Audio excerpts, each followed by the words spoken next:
De obicei fac filmările în limba română, but this actual video will be spoken in English language because that not so little piece of history and engineering in the background of this video deserves a video being spoken in English language. And I want as many people as possible around the world to view this material, so maybe they'll learn something new about this type of London transport bus. And this is quite a piece of history in the background. It is called an AEC Routemaster. It is the most famous London transport bus ever used. It wasn't planned to stay in service more than probably 10 or 15 years, but actually it has been the most used bus and it is the most famous. And the actual design of the Routemaster is used even today in the newer generation of buses that are called New Routemaster and Son of Routemaster. And one of them, the new Routemaster, has an interesting nickname, the Boris Master, because it was commissioned during the mayoral period of Boris Johnson, the former mayor of London.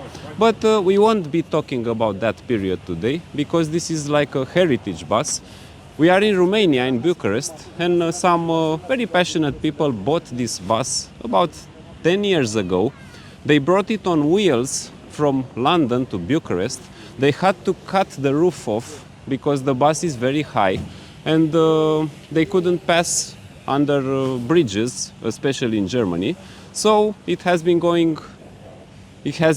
passing through a restoration process, and it does not have the original engine, but this happened actually in 1991 in London, because the original engines that these buses use have been substituted for in this exact example with an Iveco engine. It's an Italian built engine, and I think you'll find this video interesting. This is just an intro, and I want to tell a story today with lots of technical details, and I will be joined by a very interesting, cool guy that I have been following for some time, but I never thought I would meet him, and his name is Tim Barrington.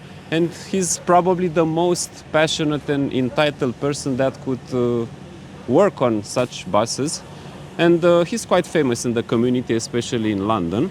And these people found out that this bus has been in Romania for some time, and they wanted to come here to fix it. So today we are planning to fuel the bus, start the engine, and make a general assessment of it. So the actual owners of the bus will know what to do in the future with it.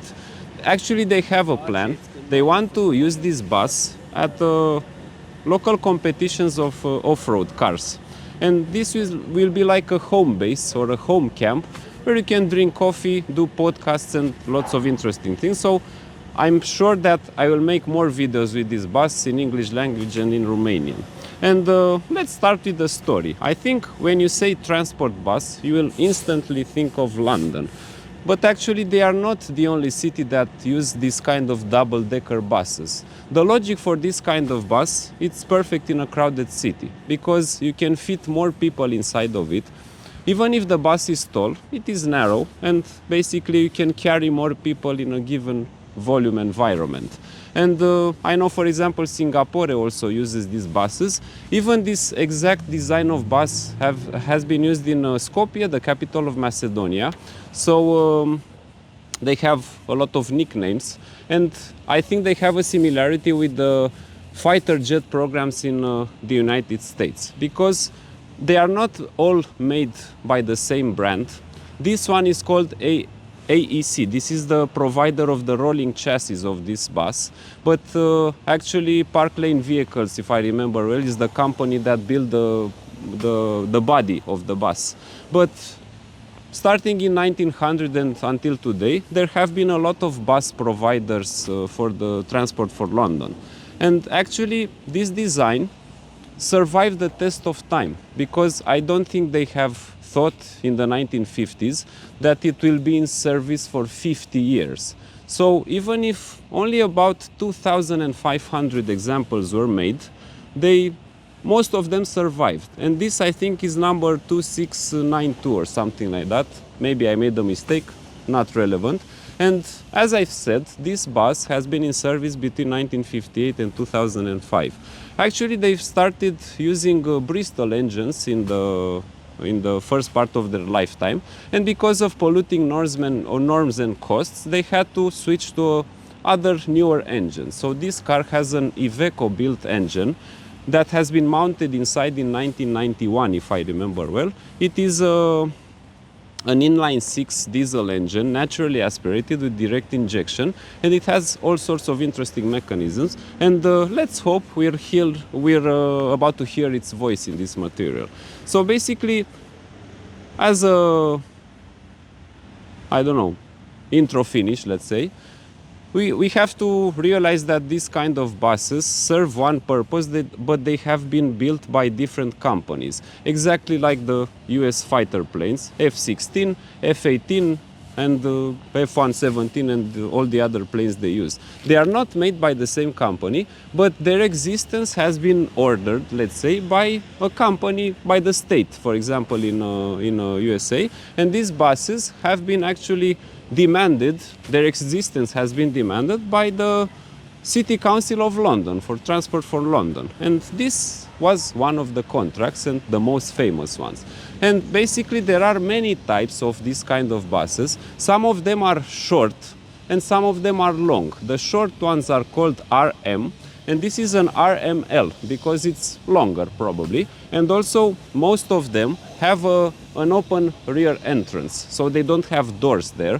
They are more exposed, but they are easy to board, and that's why, especially when they were in service, they had a driver who also used to handle ticketing, and they also had a conductor in the back. But out of safety regulations, sometimes in the future they added doors in the back, which made it more difficult to board because you couldn't hop on and hop off out of them.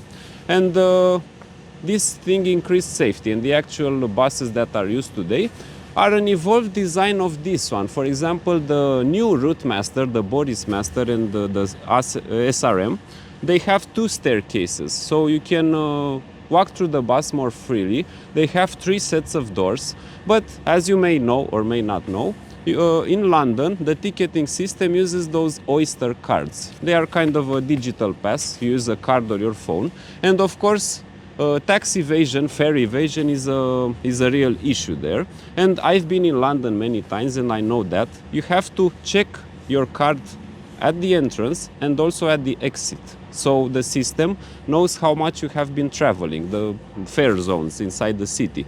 And of course, the conductor needed to check this, but a conductor in a bus, it's an extra employee and it costs money for the company. So basically the actual system now employs only boarding through the front door so that the driver, because there isn't a conductor anymore, would check the tickets.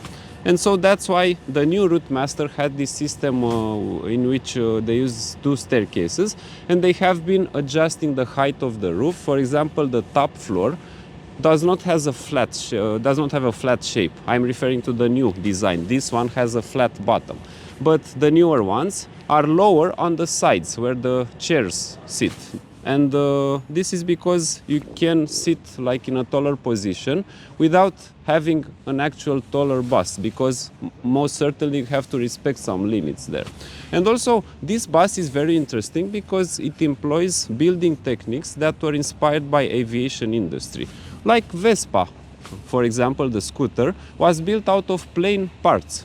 This actual bus does not have plain parts, but the aluminium and the sheet steel used were assembled in a similar way with a plain wing. And the design, it's actually from the interwar period, but the actual fabrication of the models has been going after, I don't know, 1958 or something like that, when they enter service. So there will be a lot of infos, extra infos, and I think I should do a walk around tour of it and invite Tim, actually mount him a microphone that I have in my pocket, and we'll have a friendly chat with lots of technical details. But first, let's see how this bus looks on all of its sides and all of its floors, because it's like a moving house, and I think lots of people in the world have converted this kind of buses into mobile homes. So stick around to find out more information. So basically the name of the builder of this bus is Associated Equipment Company. And they have an interesting story because they built a lot of trucks. They are not exclusive builders of this kind of buses.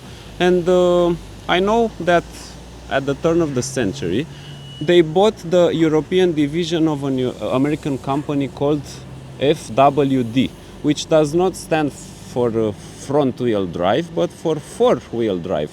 Actually, that company was the creator of the differential, the center differential. So they were cars that had permanent all-wheel drive, full-time all-wheel drive, in an era where part-time all-wheel drive wasn't even readily invented.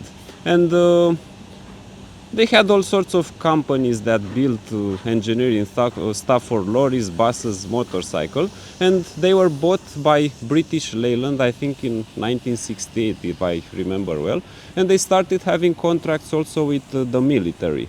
And during interwar years, they formed an association with the Daimler company, which actually bought the Daimler name use from Gottlieb Daimler. But they were a British builder, and you may remember some of the older Jaguars that were actually called Daimler in their higher trims. So they have a rich history in building commercial equipment buses, but the actual builder of the body was Park Royal Vehicles, which was a famous builder of this kind of buses, and it also got to be owned by Leyland Motors. So the first prototype was built in, I think, September 1954, and the last delivered one was in 1968. But they got to be used up until 2005, and some of them were used as heritage buses for private tours in London and for sightseeing tours. And I think they were built in Southall in England, and they have an interesting system of dimensions. And even if it's like 50 years old, I think it looks very well for its age, and also it's very similar to the newer ones. And they used to have an own engine that was like 9.6 or 11.3 liters that was built by AEC. They also had a 9.8 liter engine built by Leyland, and the retrofit engines, the ones that actually are in this kind of bus, will be from Cummins, DAF, Iveco and Scania. So they were like modernization contracts. And they have almost 80 people capacity, for seated capacity, because if you stand inside you can fit more people than that.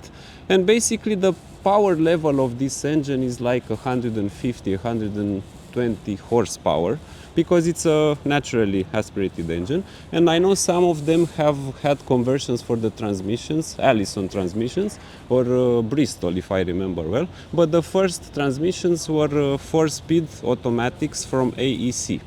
The actual length of the bus is 8.3 meters, the short one, 9.14 the longer one, and it's about 2.5 meters wide, and the height is 4.4 meters, so it's very high for a normal public truck, let's say, and the weight almost 8 tons. It had a predecessor called Regent 3, and the new Routemaster is the successor of this bus. So they had a lot of interesting history, and you can even see some of its original equipment on there, like the number plate from Great Britain, and they also had some commercials in the front. I remember it had an interesting logo of a girl at the upper deck in the front, but it has been used in Romania also for some public events sometimes, and I think this is the actual history of it. There were more types. RM is the short one, RML is the longer one, and they have single headlights in the front. There was RMC that had a door in the rear, not open entrance like this one. RCL, it was also a longer version. RMF, RMA, if I remember well, and most of them were in RM shape. So this RML is a more rare variant, about 500 of them built, and they weren't used only in London. They had also they were used in something in British European Airways, if I remember well. And most of them were red, but they also had other colors and livery schemes. And this just about wraps it up. So let's take a tour outside, inside. You can spot that it's not that big if you look at it, because I don't think it's wider than a modern bus. And I know, especially in London, the buses had to have a turning radius, an interesting turning radius, a short one. And this was achieved by a shorter wheelbase. And the bus is rear-wheel drive. It has an unibody construction, which was something very futuristic for that time, given the fact that, for example, most of the cars back then had a separate chassis, like an off-road car. I think a contemporary car with this bus was the Jaguar E-Type, which also had a unibody construction. And of course, because this bus was made for Britain, it is a right-hand drive, so the steering wheel is on the right part. And older designs like this one had a proper cab for the driver, and the engine was on the front part, as you can see. But the newer design of buses have placed the engine on the rear part. The newer ones started being hybrid, but they are not necessarily more economical than this one, because those hybrid tended to break down, especially they had some battery problems. And actually there was a series hybrid, so it meant that the diesel engine couldn't power the wheels, if I remember well. So newer designs had a flat front end, and they had more seating capacity, but of course this design looks more traditional. So the actual aspect of the front of the bus is similar to interior period cars with long hoods and lots of windows actually. So this design places the engine in the front. It's a rear-wheel drive longitudinal engine, and the transmission is in the middle of the bus, so you'll see an interesting stuff inside. Of course, the driver needs a windscreen wiper for the rain period, and also they have a proper entrance for the driver that makes the cab completely separated. The actual designs now don't have an external door. The driver boards the bus as the passengers do. And you can see that its most interesting characteristic is the height. As I've said, almost 4.4 meters. You have the twin batteries in the back, which I think are 24-volt bus and truck batteries. And this platform was open because many of the logic of transport in London is to have as many stations as possible. So basically, because it is an open type, you can board in and out at any time, even during slow speed driving. But this isn't quite safe.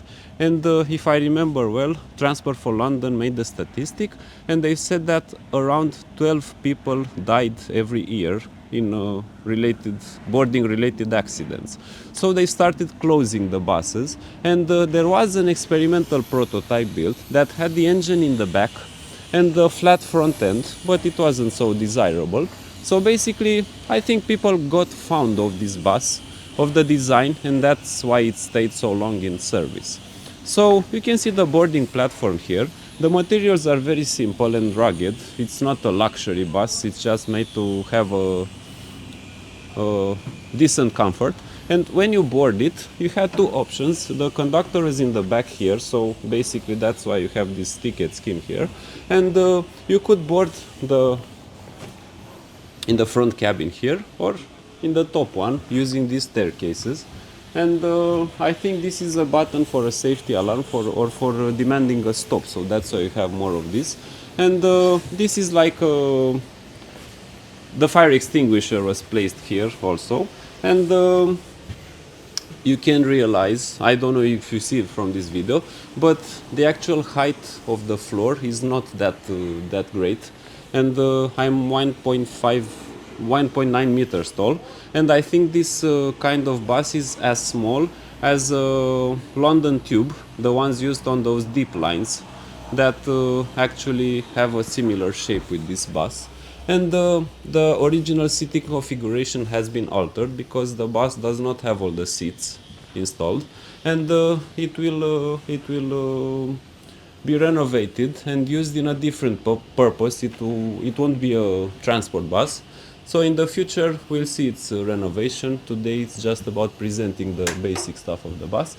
I think this window opening mechanism is very interesting because it has this lever style with pinions. Actually have a shaft in this system and a worm gear here and some pinions with like a rack on the side, so simultaneously you have one mechanism here and one on the side here, so you can open the windows. No air conditioning unit back then, and this was an emergency window that could be open all the way because you can't fit here. And I know they had safety glasses, like windows, not glasses, not for vision. And if you go on the upper deck, you can see that this is even shorter in height, but I think the seating configuration would be more crowded here in the top. And every time I went to London, I used to ride it on this spot in the front here. But you also have these lever style windows, and the actual movement of the bus is not that big, but it's kind of weird. If you've never experienced one, your first ride will be, let's say, interesting. And in the back here, it used to have a kind of a deck, a table that hasn't survived the test of time. And also this mirror is interesting. And I don't know if it's visible here, but the roof has been cut sometime in the past, 10 years ago, so it could drive under bridges in Germany. Because as I've said, this bus came on its own wheels through Romania. And its actual shape, it's quite surprising because you don't see any visible rust, and lots of its original details have been preserved. And you can see these two benches here are placed over the rear wheels, so that's why you have this crowded shape here. That's a resistive heating unit for winter time. And in the front here you can see the hydrodynamic coupling. Actually it's kind of a torque converter, and the engine rotates this shaft and leads to the gearbox, which is placed somewhere in this part. So it's actually quite similar to a 4x4 vehicle, like a Mercedes Unimog, or let's say even a Suzuki Jimny or a Mercedes G-Class that have a central transfer case, but actually this has a central gearbox. And in the front here, this engine is quite interesting, and I have to tell a bit of story also about the Iveco corporation. Iveco stands for Industrial Vehicle Company or Industrial Vehicle Corporation, and it's like a conglomerate of companies that started life in the 1970s. And the basic idea is that the whole business is even in present times, is supported by the Agnelli family, by Fiat. And Fiat started building cars and tractors. Ford also started building cars and tractors, and Fords and tractors were bought by the Italian company, the Agnelli family, and they started having a joint venture. And sometime in the 60s or 70s, up until then, Fiat Industrial has been building large diesel engines and trains, trucks, and also all sorts of agricultural company and products. And sometimes in that period, a company called Sevel was formed, Società Europea per Veicoli Leggeri, and this means that they started building vans between PSA Group, so Peugeot Citroën, together with Fiat, but they needed engines, so they founded another company called Sofim, Società Franco-Italiana per Motori, so the French-Italian company for engines. And Sofim was the father of Iveco, let's say. And after that, Alfa Romeo came They also made a partnership with Saviem, which was the industrial division of Renault, the Renault trucks, for example. And Iveco started life because it bought the stakes of the competitor. So basically, Iveco was the sole creator of the engines after 1970 or so. And Iveco is part of what is called CNH Industrial, so Case New Holland, the agricultural companies that have merged together, and actually in present times they are listed as a separate company. And one of their most famous engines was used for vans like that one. Actually that is a Renault Trafic, and the engine used in that car is designed by a company that has similar roots with this one. And their famous engine was called Sofim 8140. It's the famous engine used on Iveco daily vans in the 70s, and this engine has evolved because it started getting direct injection, it got turbocharging, it got all sorts of injection variation system and mechanical upgrades, and at first it was like a 2 liter, 2.2, 2.5, and the largest one was 2.8. And the actual successor of this engine is still a 4-cylinder, a 2.3 variant called F1A, and the larger 3-liter variant F1C. They are the engines, Euro 6 engines, used by Iveco daily in the present times, and it is the only van in Europe that has a larger than 2-liter engine. And the most powerful variants have around 218 horsepower, 207 or 218, with a single or dual turbocharger. And basically this is a 8143, this is a larger engine, it's almost a 10 liter if I remember well. It's a 6-cylinder, inline 6-cylinder engine with a block made of cast iron, and the head I think is also made of a lighter alloy. I don't remember exactly, but we'll talk more technical details soon. This setup is a naturally aspirated one because you can see a blocking plate on the exhaust part, and you can see also the Fiat logo being written here. And the engine is a basic traditional design in which the crankshaft that moves the pistons and rods also powers the camshaft. So it is a cam in block design with a push rod system. It is an overhead valve engine. The upmost part of the engine is the valve, not the camshaft. So it has a pinion drive for the timing, which is in the front, and that timing drives the hydraulic pump for the power steering, the camshaft, the oil pump, and I think the management of the diesel, inline diesel pump is from the back of the engine, even if the timing is in the front. The accessory belt drives a water pump. You can see an alternator here, which is obviously a larger one for this kind of engines. And because it is a naturally aspirated engine, it does not have a particle filter or exhaust flaps or intake manifold flaps, turbochargers, wastegates and stuff like that. So basically the injection pump of this engine is like a mini engine because you have 6 cylinders on this engine.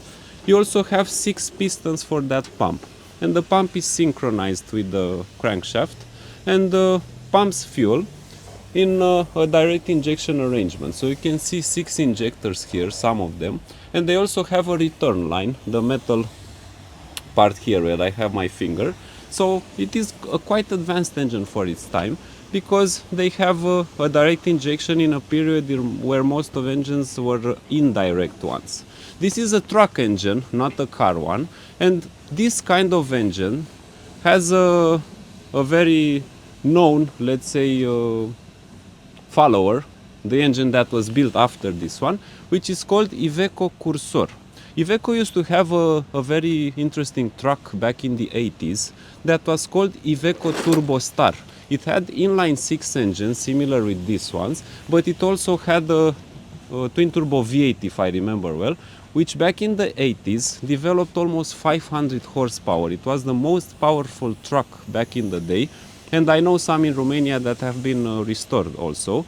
And they also build V12 and V16 engines that are called Vector, and they have 12 to 20 liters capacity, and they are industrial engines for combines, for trucks, for tanks, and you don't see them on cars. Although I've seen an interesting illegal build in Italy where a guy took a V12 engine from a tank and mounted it in a Iveco Stralis truck. So basically this bus is like an English bus with an Italian soul. It used to have a British soul, but the original engine has been exchanged, and the Iveco engine that you see here is the one that is present. And it has 2 valves per cylinder. It is a reverse flow head because you can see that the intake and the exhaust are situated on the same side, or I think no, I just made a mistake by that, sorry. Actually this is a water column, so it's a cross flow head because you have the exhaust manifold on this side and the intake on that side where also the injectors are. And as far as I know, the injectors reach the combustion chamber in the central position between the 2 valves. You have the rockers inside here, but they are not visible because you have this shaft. This is a priming pump for the diesel, so probably sometimes you have to prime it so fuel reaches from the tank to the engine. And because it is an inline injection system, you have individual fuel lines to each injector. And basically the throttle system of this kind of trucks uses a governor and a quantity control valve that sits before the pump. And if you give more fuel to the pump, it will pump more fuel to the injector. So this is how you increase the RPMs of these engines. And the high pressure lines are these ones, and the return lines are these ones. So they gather back in the filter and at the entrance of the pump actually. You also have diesel filters there. The braking system is also interesting because this bus has something like 1200 psi pressure for the braking system. So it's an older design, and it does not have air brakes as usual trucks have today. Yeah, basically this is the general design, and I think in the case here you can find the thermostat because this comes from the water pump. This is the thermostat here and the hose to the cooling radiator, and you also have a cooled gallery here that has a return hose that goes inside the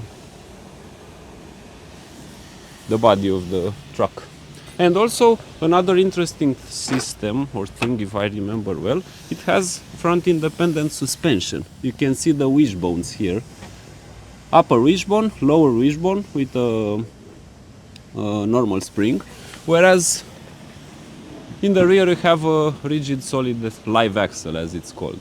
Yeah, very, very interesting. And I think this here is the throttle linkage because you can see it coming from the pedal there, and through a set of linkages controls the bar that goes to the fuel pump. You can see the logo of Fiat there. So it's quite an interesting build. And if you go in the cabin, you can see that the actual driving spot is not that big. And during an 8-hour shift, probably it would be a rather crowded place. And you can see a normal steering wheel, but it has a steering rack that goes, actually the column of the steering wheel goes down. It's not like in normal cars today, and I don't think it's adjustable neither. You have some controls here. You have the speedometer, which is obviously graded in miles. You have a handbrake there, and because it is an automatic bus, you have a brake and an accelerator pedal, no clutch pedal because it is an automatic transmission. And you can see a lever there that it's actually the gear shifter.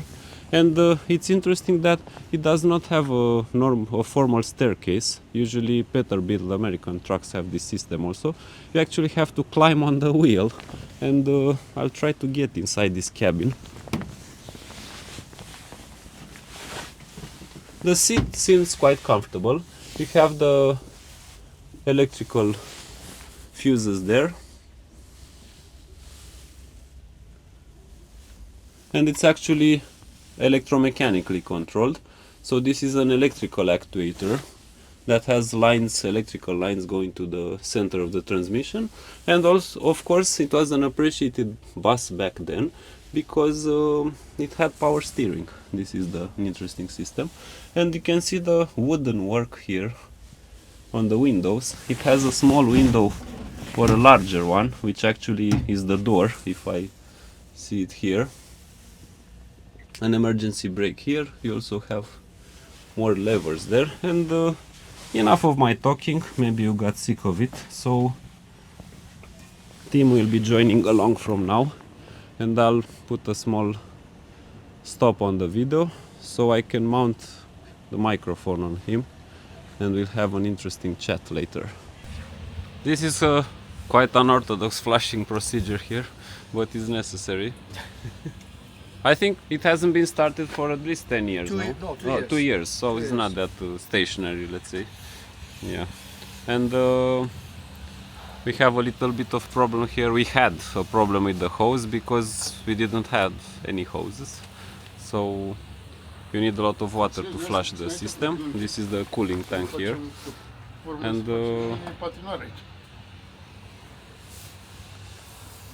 I think this is like a parking incident or something. Yeah, I don't know what's happened there. Yeah. Anyway, this will be changed sometime in the future. Yeah, it's quite an advanced design. I was telling people here, you have a double wishbone front suspension for a design that old. I think back in the day only like Jaguar E-Type had this kind of system on road cars. And Bentley. And also, yeah like yeah. luxury ones. Yeah. Yeah, they're pretty clever. Lucas headlights, yeah. This is a British company. They used to make crappy injection systems on Mercedes cars. And I know an interesting story. The Citroen Xantia with a turbo diesel engine had the Lucas pump, and the Lucas pump was electronically connected to the suspension pump. Right. And everything could go wrong. Yeah, all at once. Because of that, yeah. And if I remember well, this engine has been retrofitted in 1991 or something like that. Yeah, it would have been about 91, yeah. And the original engine could have been a Bristol or AEC. No, it'd or been an AEC, AEC, yeah. An AV590 AEC, which is 9.6 litre, the original. Yeah, and basically I think they switched to a newer engine because of costs and pollution and It was mainly parts supply. parts supply. Because they couldn't get parts to rebuild the original that's engines. interesting. And the old engines have been rebuilt so many times that the crankshafts have been ground so many times Yeah, they couldn't they don't regrind have them anymore and stuff like that. So it got to a point where it wasn't cost effective to try and repair the engines And anymore. it was funny that after this bus they made the hybrid ones and they started breaking down the battery problems. And actually these were more cost effective than the newer ones. Well, these do twice as many miles to the gallon of fuel. Yeah. A modern hybrid bus does 8.3 miles to the gallon in London in service. This does about 11 or 12. No, that's an interesting difference, yeah. Yeah, so this is much better on fuel anyway. Because it's probably lighter, Oh yeah. narrower wheels and... Yeah, it's much lighter. It weighs 7 and 3/4 tons. Well, Modern bus weighs 13. Exactly, yeah. Like a pickup tractor, truck unit absolutely. is like 7 Yeah, tons. yeah, we need to put water in it now. Yeah. And this is a priming pump, no? That's it, yeah. Yes, And at every start the driver had to you do don't this? need No, you shouldn't need to because it's got a lift pump on the side of the fuel pump. Exactly, the mechanical one on the side of the fuel pump. So that's only really there. And also glow plugs, does it have? No. No, it's just pure compression. Anyway, ignition. in London, basically they spend their night in a garage. Yeah. So they want to be freezing outside. So and they weren't, a lot of the time they were only turned off for maybe 5-6 hours. Mm-hmm. Oh yeah, exactly. So because they never had got cold. shifts. Yeah. Yeah. So probably a driver had an 8-hour shift or something like that. Yeah, absolutely. You have 2 drivers running throughout the day, so they were in a situation where the buses would never get cold. So they didn't need glow plugs and stuff like that anyway. But I mean the AEC, the original engine, is direct injection as well. Yeah. But you can leave them, I go up to mine, I went up there one day, -6, hadn't started for 3 months, got in it, pushed the ignition switch in, went like that, pulled the hook starter, and it went running. Yeah, it's like they have a big soul. Yeah. Well, there's so much, obviously, there's so much heat generated by the compression, and as long as the injectors... Yeah, because being a naturally aspirated, I Yeah. to 25.1 or something like that compression. So No, it's like I don't know what it is. I think that the AEC is only about 17 to 1. Yeah, 17, 18. So it's not that Mercedes high, engine from that era had about 21.1, right.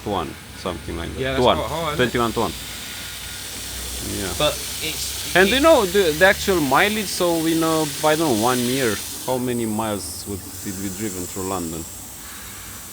I think very not, difficult to say. Yeah, I mean, they because reckon they've all done more than 1 million miles. Yeah, exactly.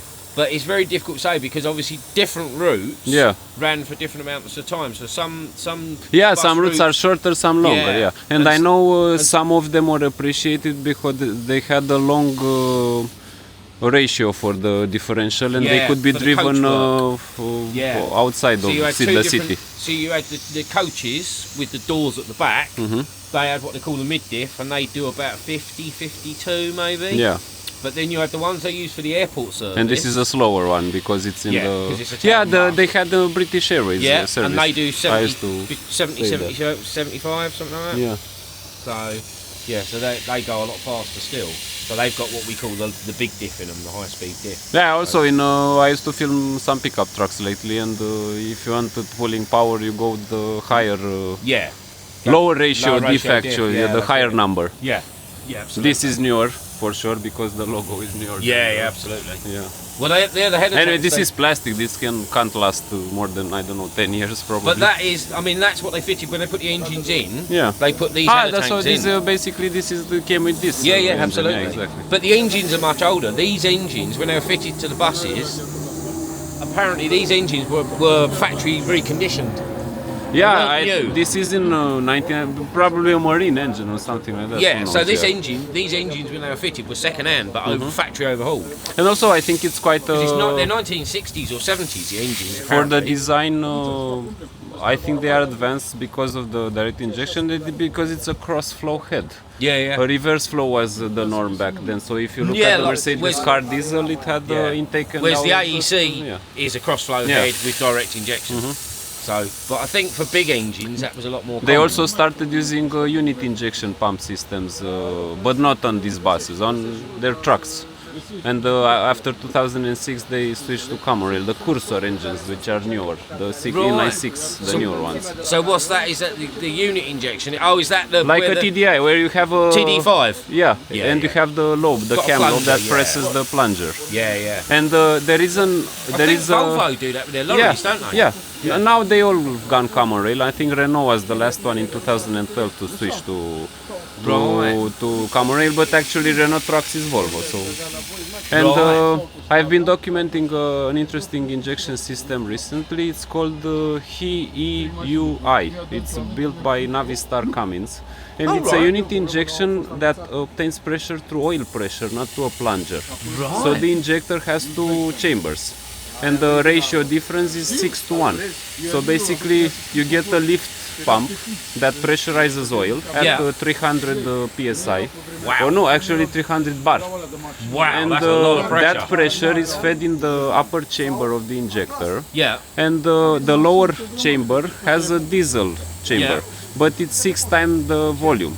Right. So basically you multiply the 300 bar of the pump with 6 and you get 2000 bar out of hydraulic pressure, not a plunger. Wow. And that's a clever design. The problem is that the oil gets destroyed, so you have to change it at 3,000 miles maximum. Yeah. But it was used on the Power Stroke Fords, 7.3 and 6 liter Power Stroke V8s, the trucks. Right.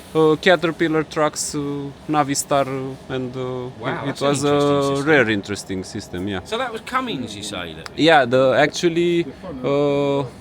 The Caterpillar had them. Right. Yeah, and the Cummins ESB, I also found an interesting story because it's related to Iveco. I've been at a truck launch last year.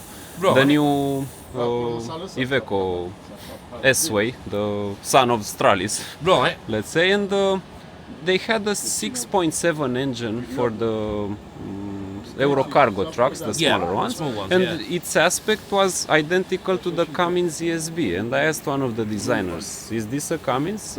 Well, yes and no. It's the same engine, the ESB, the 6.7 you get on a Ram truck, 1500 truck, or actually to 6 Series B, 6 yeah, cylinder B it's series. the same engine, but the thing is that when you have it on a truck, a pickup truck, you have a timing in the front, Right. and the braking system is a car-based one. When you get it on a truck, you have an air compressor, timing in the back, and air brakes, because different application. But the timing gear's at the But back. it's and it's the same engine, same piston, same intake has a difference. Yeah. And I'm very passionate about this Yeah, it's fascinating. details and seeing a lot of Yeah, well, it's interesting to learn. engine variants, and I think that this design to have direct injection, cross flow, and the modular possibility, you can put a turbocharger, and also what I find interesting for these engines, you have the same compression ratio for the turbo ones. Yeah, And so you it's a low basically pressure lift, turbo. and probably no intercooler. And was this originally a dynamo? No, they were Or alternators from the start? Yeah. Yeah. So 1958 they were on alternators, or 59.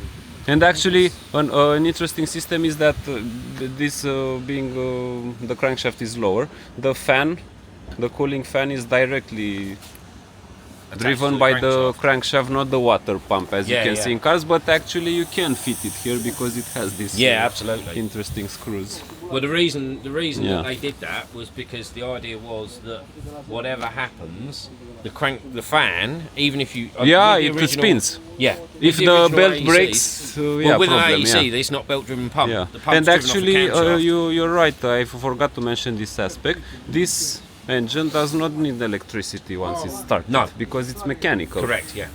Well, it actually needs electricity to stop. To stop, exactly. it's got It has an a electric deprimer, Well, the way it works. decompression. No, the injection pump, it it's has got a a stop switch. on Yeah. it, but you have to.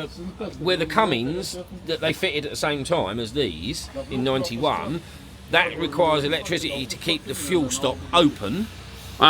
So it's a reversed system. This is the opposite. You have to generate. You have to put electricity into the stop to make the shut the rack. To turn the You know, they had the Cobra Mercedes, as we call them, the W123s, had a thing called Gorilla knob. So basically, if you turn the ignition off, you just switch electricity, headlights, but the engine wouldn't stop. It had a system that choked the pump. Right. Because no fuel entrance in the pump, nothing to pump, engine stopped. Yeah, no, that's it. Well, that's the same as these. Yeah. Basically, all you're doing is you're shutting the fuel rack. Yeah, So and I find the accelerator mechanism very interesting. So every pump piston has like a crown around it. That's it. And it looks like a volume knob out of a radio system. That's it, yeah. So you multiply the quantity of fuel that enters the piston stroke. Into the plunger. Yeah. So as the rack moves, as they call it, it has simultaneously rotation mechanism.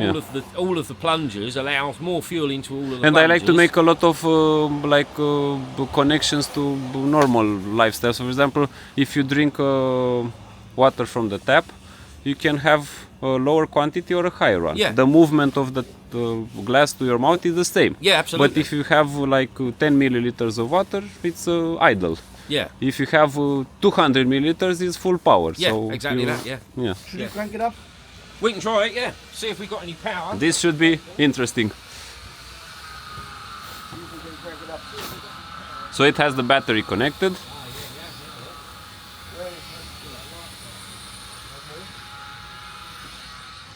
Yeah, the starting procedure. You have to prime something, so you press the accelerator pedal. I think we need more. I think we'll need the batteries on charge. Yeah. Just put them on charge for a little. Give them 10 minutes on normal charge. So they have a starting power, yeah? But if you put it on boost, you run the risk of damaging the batteries. You're better off just putting them on charge for a minute because they'll be so cold. I think we should keep them on. Just put them on for a little while on a low setting. I would suggest. These are 24 volt batteries. 24 No, volt. I think it's 212s. 212s, yeah. 212s, yeah. So it's 24 volt system, basically. And they weigh a Oh, ton. that doesn't help. We probably want to do the battery connection up, don't we? They weigh a ton, Yeah. probably. Yeah, they will be pretty We heavy. normally should crank it up with this one on. Yeah, but I think better off to leave it to charge for a minute anyway. I would suggest. We'll leave it on charge for 5 minutes. On minimum? Leave it. 1? That's on boost, is it? Or no? I think it's the lowest 15. setting here. Yeah. Right, okay. Here. This should be this volt or No, that's No, a timer, no, isn't it? It's a timer. timer? Yeah. It's like a cooking. Yeah, Cooking absolutely. timer. Microwave. Yeah, exactly. Yeah, so we'll need to. You remember back in the day when they had dynamos, not these buses. You had the grounding was not on the There isn't body. any- no, there's so no- you had a plus on the There's body. there's no return onto the Yeah, vehicle at all. so you could had a small electric shock if you touch the body. yeah, something. but with these, there's no But I positive know- or negative on the frame. I know in classic cars it's a pain in the ass to Oh, move to an positive- alternator positive, system because yeah. you have to switch everything. well, with these don't have a return on the frame. Yeah, So they don't need. everything- Yeah. But everything returns to the batteries. Uh-huh. So the side light has to have a double pole bulb. Ah, that's Because interesting. because Yeah. the return must go back to this battery. So a lot if you of put wires. A multimeter, if you put a multimeter on the frame, you should get no positive and no negative voltage. Yeah. There should be nothing at all on it. That's so interesting. Yeah, because So it's called Yeah. Mm-hmm. what they call insulated return. So you know, like tanker lorries have. yeah, So everything's double pole. So every bulb's 2 poles. There's no. So the same with a tanker lorry. If you were to put a probe on it, Mm-hmm. you get no positive or negative at all. And that's exactly the same as these. These are exactly the same. So everything goes back to the batteries. So that earth cable, as you would call it, doesn't ever go to the back. Doesn't ever go to Yeah. the bus. It goes. so you have more cables Yeah. than a normal system. Yeah, You get double the wires. Yeah. Yeah. But it and makes it also much the more- interior lights and everything. Yeah, probably the everything. same The whole system, lot. There's And no- does this bus use the antifreeze to heat or only that electrical No, it's column there? antifreeze. Yeah. So because I've seen some columns that go inside. Yeah, they're water. Yeah. So they run. Yeah, so cooling that's water. the electric part is an extra heater. If There more isn't heat- any electrics. Because this one has something. That's like a water Just radiator. convector. there. Yeah. It's yeah. Just pipes that go Yeah. through. Yeah, airport here. You must be near the airport. Yeah. You know, they had a funny commercial with Ryanair. People that were standing on a staircase with no plane, and they said, Ryanair, plane is extra. Yeah, sounds about right Yeah. with Ryanair, doesn't it? I'll tell you what, if they could get away with it, they wouldn't give you seats. Yeah, exactly. You could Standing room only. Yeah. But it happened to them in outside of Europe, I think in Russia or Africa or something. They boarded in the plane more people than seats, and there were actual people standing. And it was because of this. Ryanair It was an wanted to do incident, this. and they weren't allowed to fly in Europe because of low standards. Yeah, of course. Yeah, absolutely. This driving space seems so crowded here. Just leave it to charge, I think, for a minute, and then I'll do those battery connections up. I think we have to, This is tighten the. up the connections. Yeah. I was talking about this column here that goes to the back, and Yeah. I think this enters the That's the heater. saloon. Yeah, Yeah, and the heater. cab. Yeah. So but originally it went up there. Yeah, So that pipe there originally This went one, yeah, upwards, and that then created enough back pressure in the water to feed the cab heater, which comes from here. So the because water also would be forced the to go driver back. has a Yeah, heating unit exactly. here. Yeah, Always high salon. So yeah, exactly. and it has a serpentine also on top. For It or did. it's, That's the it's ones like- you saw downstairs or from Yeah. upstairs. But originally they didn't have that heating system. Originally they had a radiator in there, Uh-huh. and then when you drove the bus along, the air went through the radiator and it goes Up, through a up in the Yeah, in that deck, flat. yeah, below the Arriva and rating. then, Yeah. exactly. And then there was a radiator in there, and then it forced air through channels upstairs. So you get 3 like vents on the floor. 100 and 2 vents. liters of antifreeze or something like that. Oh, it's 8.5 gallons. Oh, not that So much. That's 4.5 times, isn't it, for litres?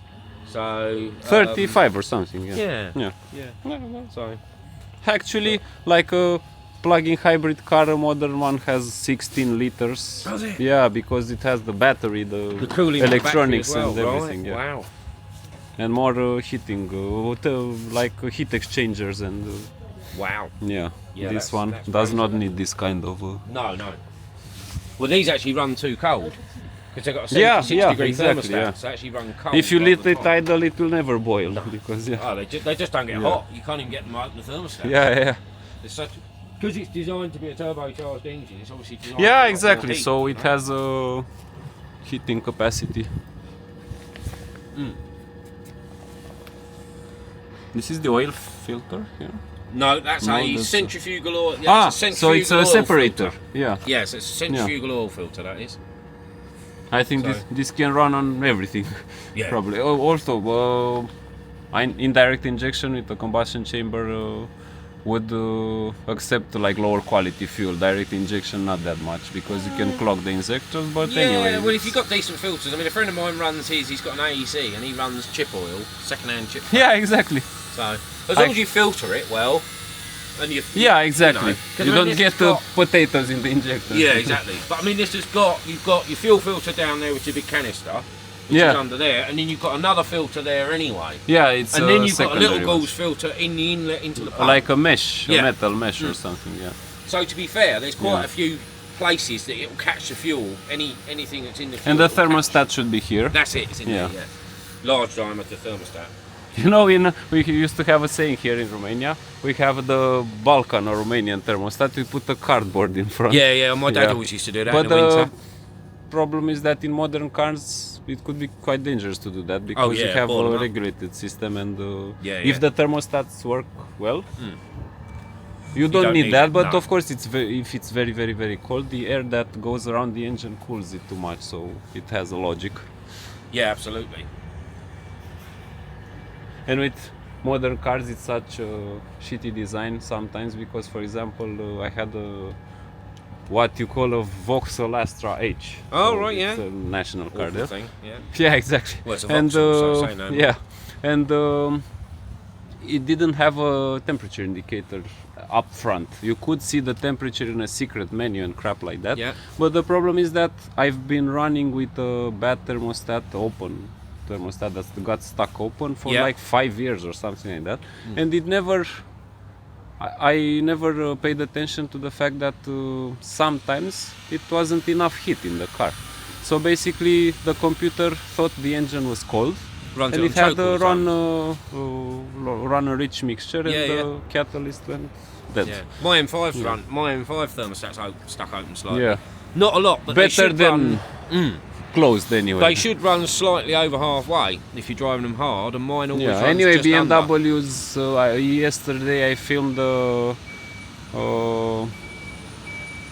Z4 from Oh, right. 2003 with the M54 3-liter. Yeah, nice. And they run so hot, they start to open the thermostat at 97 degrees.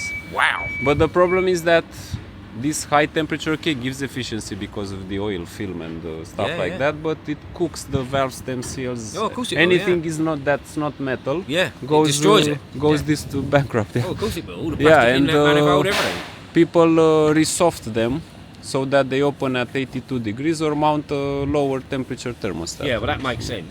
It's going to last a lot longer. This kind of engine, none of these problems. No, not at all. As you said, too cold maybe. for Yeah, this yeah, one. that's what they do. They run too cold. Or I filmed a Ford Model T recently. Oh, wow. And it's interesting that the first variants had the water pump, but after that they used the Thermosiphon, thermosiphon. Yeah. yeah. So actually the whole recirculation system. I've seen a heating system like this in Bulgaria.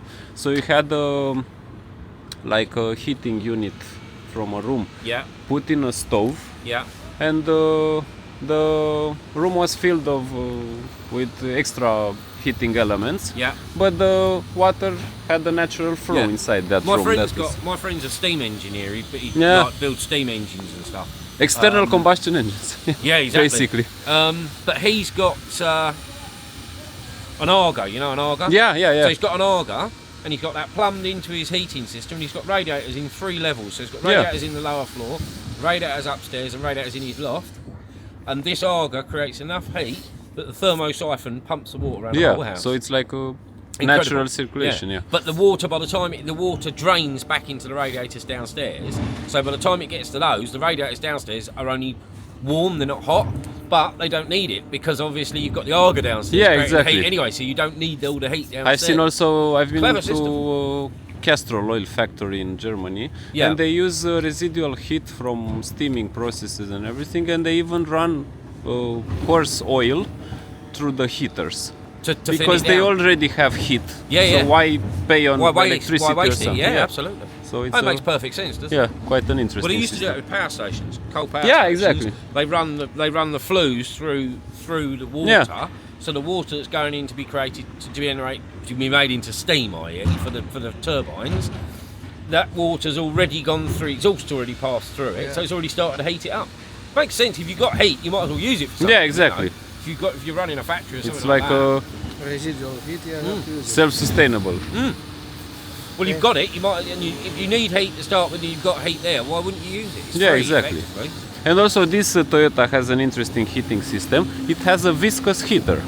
So basically you have a thing that looks like an air conditioning compressor, Right. and it's filled with a silicone oil, Right. and like a mixture plates. So you have a set of plates, a coupling plate that is stationary, Right. and the mobile plates are placed on the shaft. Right. And basically when the thing activates, you have an electromagnetic coupling like an AC compressor. Yeah. And the whole thing starts spinning. So those discs, they don't touch themselves No. between them, but they have this oil inside, the Yeah. silicone oil, and it gets so hot that it Yeah. hits an antifreeze. Yeah. So it's a mechanical that's a bit heater. like the flywheel in these buses. I've seen they haven't got the- a torque converter, yeah. They've got a fluid flywheel. Yeah, exactly. And that's So exactly they don't the have same a thing. stator.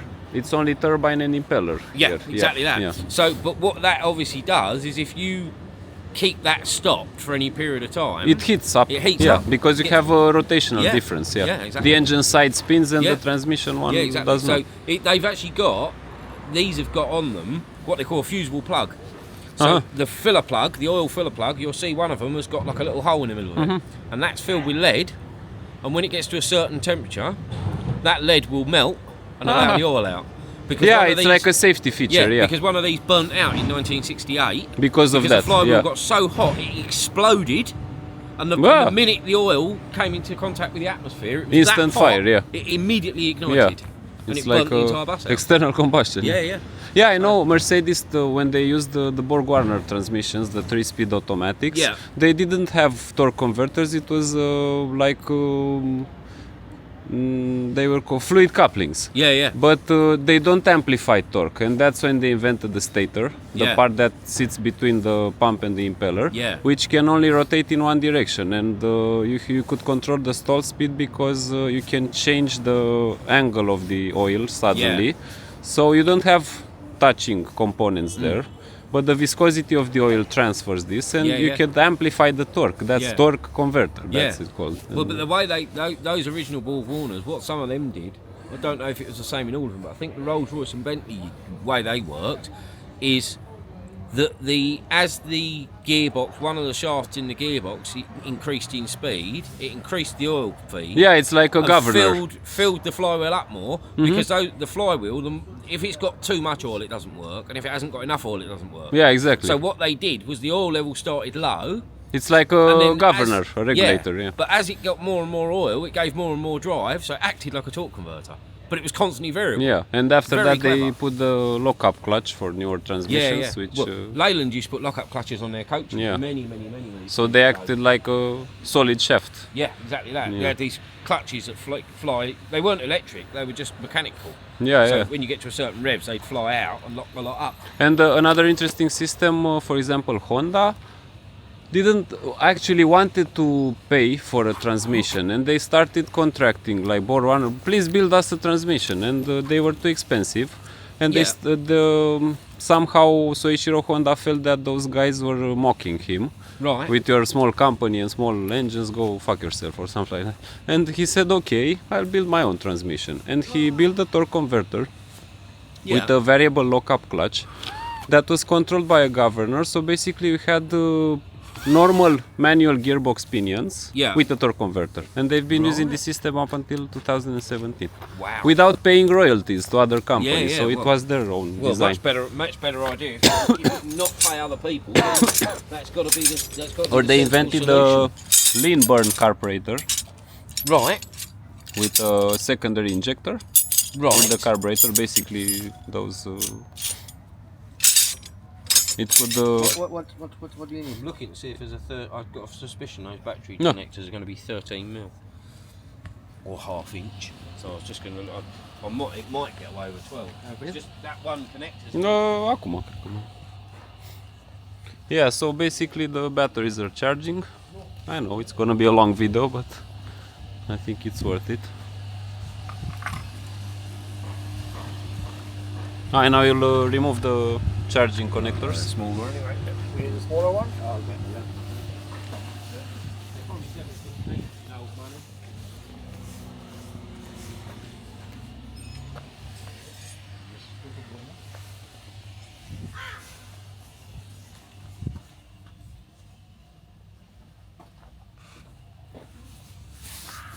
And the transmission should be in the middle of the bus, no? It is, Yeah. it's there.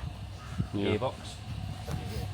And it has a electromechanical control for the... It's air operated, Uh-huh. so it's electric, but it Yeah, opens air valves. So it gets the... It has a air compressor somewhere. It does, yeah. Yeah, So it's pressure based, not vacuum. Yeah, absolutely, Yeah. yeah. It's got that's smaller still, would you believe? Doesn't look like a 10mm, but it clearly is. You need a smaller Oh one? no, I see what it is. The nut's completely worn out, that's what happened. So there's a piece of the nut missing, basically. We're gonna change it. Well, it'd probably be a good idea to change it. But, Yeah, for sure we're gonna change it. but Just make it now to use it for.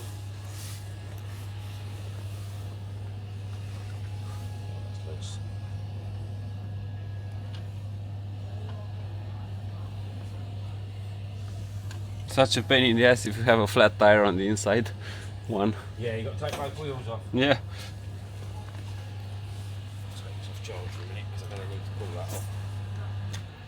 You don't want to use it with the charger on? No, because I'm going to need to pull that off, Oh, okay. bang the connector back on. These guys are good.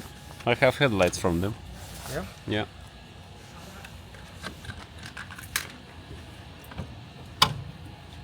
Yeah, that battery connection's not very nice, but it's pretty good. I had a similar electrical problem on my Honda and Yeah. had to double the cables. So Yeah. I bought some copper cables, proper ones. Well, this cable here, if you look, is not Yeah. very good. Yeah.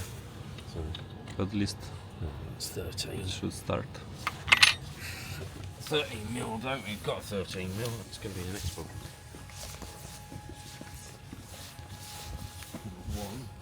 What's that? Span on there.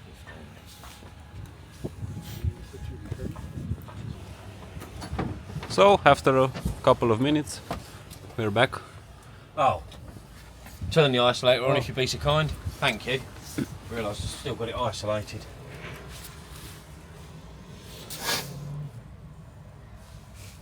Quite a Is crowded that all the space way here. round, yeah? Yeah. Definitely all the way. Yeah. Perfect. So like you...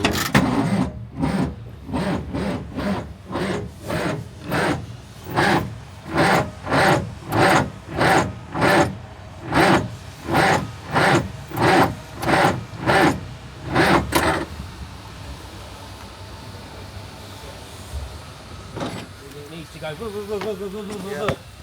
they don't start well in the cold anyway. So But when they put it directly on the starter, it used to crank it up with speed. yeah, it probably does. Maybe it's because it's set and Well, it's a no, dry the spin. cables, the, Ah. the union, the things on the cables are a bit small, but I think it's probably. They're loose? No, I mean look, there's only half the cable in there, so No power in it. so you're not getting. But then, if the batteries are down as such as well, what we can do is I might have a look at the connections on that, how well that's. Oh, sorry, I've turned the isolator off again, haven't I? Sorry. That's the breaker switch? Yeah. Okay. Yeah.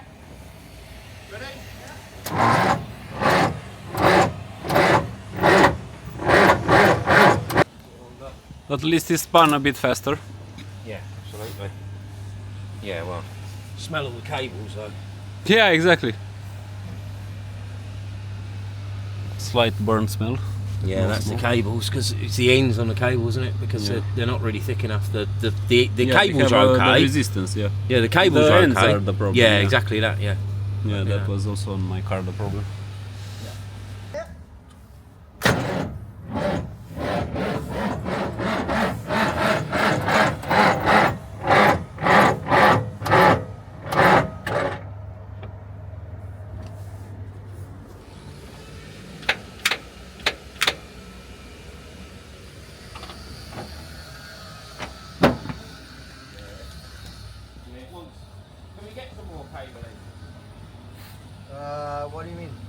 Well, Yes, some yeah. more crimps for there. Yeah. to get some Some to better ones that are the right size. remake to buy this one, no? Yeah, yeah.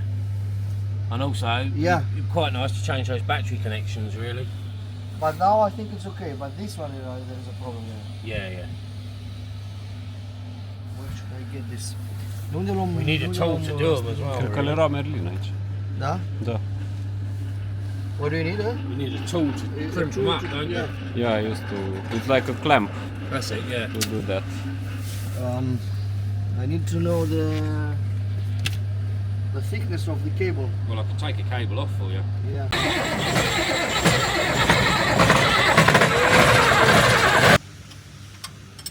The engine has an interesting feature, actually being disabled right now.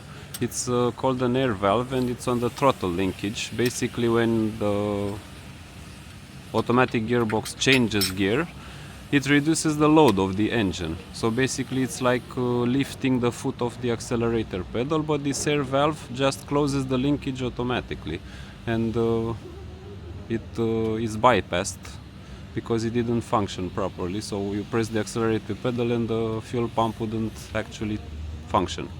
So now it's kind of a direct drive, and it seems to have air bubbles in the lines that lead to the injectors. So basically they don't receive fuel, so that's why it doesn't start, but it surely will in a moment. One final try.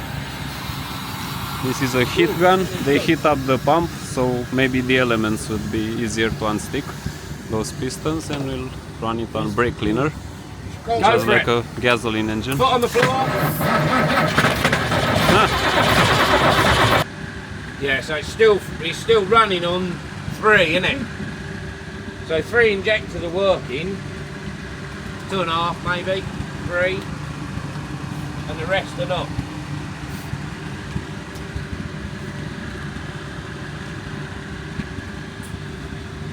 Probably the pump needs to go out, and Looks that way.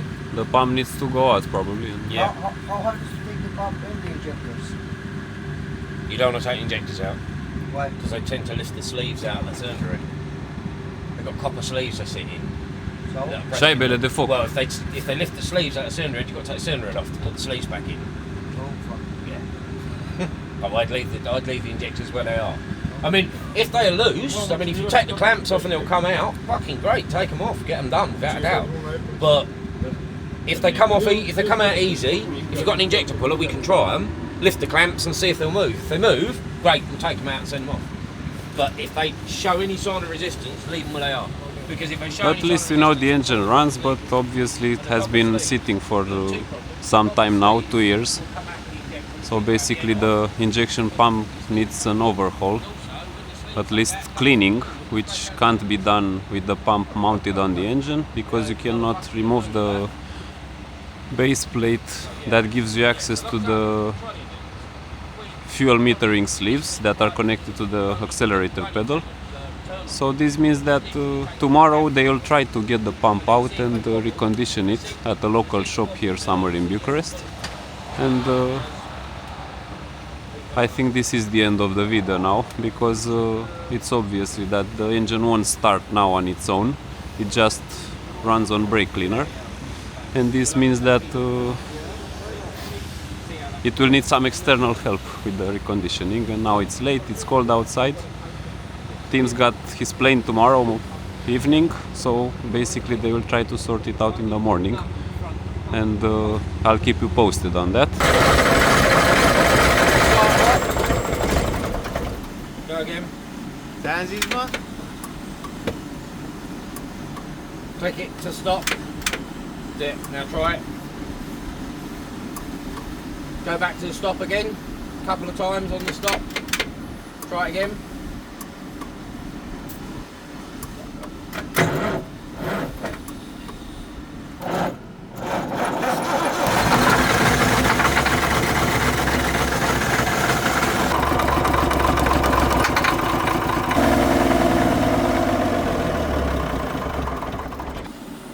It might be where I've adjusted the started throttle rod. on I've its got own. a feeling I think the idle might be set.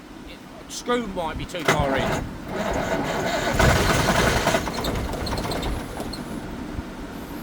bear in mind that's starting with no fuel, no throttle, so go on.